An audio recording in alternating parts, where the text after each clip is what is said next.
So, gentlemen, why vampires? Well, first, why not? But second, I think that a few years ago, actually, Allan's wife and his daughter were really big into one of the vampire series. I can't remember which one. What was the name of that again? Does it start with a T? Twi something. Okay. But and so they were really into it, and Allan and I were like, it's a cool genre, but how could we cash in on that? And and I think that we just said, and I think one of us, not sure which one of us, were the first thing was like, everyone's done vampires, isn't it overdone and done too much? But we started really thinking about it, like, well, I mean, the genre's been alive for a few hundred years, so maybe it will go a few hundred years more, and we can cash in, or maybe right at the apex. I mean, hard for us to tell. Hard to say. So we just decided to take a kind of a different kind of slant at it. Yeah. Yeah. Yeah, so I think we were sitting here and started to brainstorm a little bit about what kind of vampire we could actually write about, and we did start. We had a whole slate of sexy vampires and super sexy slayers, and then we started to kind of gravitate back to the things we know, which is Vic. Basically, he's a composite of the two of us.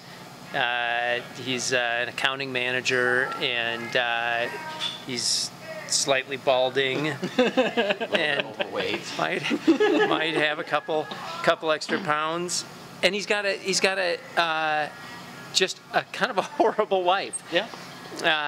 And he's got a horrible life before he becomes a vampire, and then he thinks being a vampire is going to flip things around, yeah. and this is going to be, he's going to turn into that sexy vampire that we've dreamed about becoming. And it just doesn't really work that way for Vic. This is true. So whose wife is upset about that fact? Which fact? That we're not sexy vampires. None of us became sexy vampires. Probably both of ours. Yeah. I'd say so. They can write their own tales of failed dreams.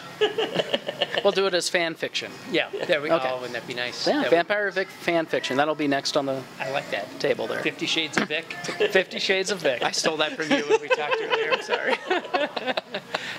I like that. So what gave you guys the idea to make the vampires socially acceptable within society nowadays? That was actually kind of hard. I think that was probably my idea. I think that we were having a hard time, trying to figure out, how vampires played in. And fortunately, the vampire genre has a lot of different takes on it. Some vampires can't be exposed in some books or movies. Vampires can't be exposed to light, and sometimes they can. And so in this one, there are vampires, and they're kind of on the fringes of society. They can be exposed to light. They don't love it, but they can be. And vampires have different attributes and different Achilles heels, if you will. Mm-hmm. And we thought that was one of the interesting things. Is in the first book, you kind of get comfortable with the fact that there are vampires around, and you look at Vic, and he's a very non-threatening vampire for most of the book anyway, and we think that reading the book, just like with the world inside the book, that everybody gets comfortable that vampires are just part of the world and part of society, and like any other thing that you deal with, you tolerate. And then in book 2, things start to accelerate a little bit, and you realize maybe it's not so wonderful to have vampires as a part of your society, and maybe they don't really want to just fit in. That they might have other designs for the world, which is altogether possible. So I really want to know, where did you guys draw your inspiration for some of your characters? Because you have so many unique characters in these stories.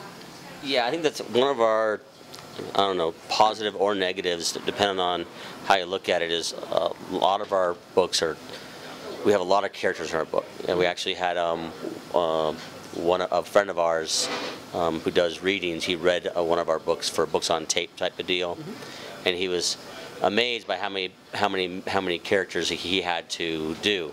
Yeah. And I never really thought about it. It was just something that we kept having more and more side characters that we thought we could pull in, and so that. And that's been our biggest issue has been paring down a book, and going from 1,000 pages and trying to do War and Peace all the way down to like, okay, 300 is probably more doable.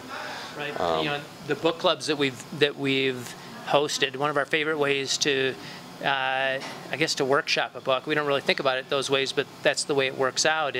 That's some of the feedback that we've gotten from the book clubs is in some of the early versions of the stories was, great story, loving it, but a little hard to keep track of all the characters.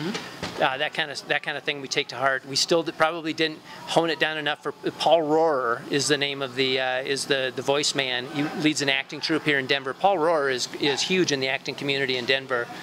Has been a long time mainstay here and a voice man extraordinaire. So yeah, he said that was the most characters he's ever had to work with. But we like that too. I mean, part of it is the world. I mean, we want to create a real world. Vic lives in a real world. He works in an office. He's got a staff. He's got his accounting staff. He's got friends and family around him. So there's a certain amount of characters that it's essential to have within the story to make it play. That's right. And you'll see, and with the given that it's a trilogy and it continues to expand, these characters all.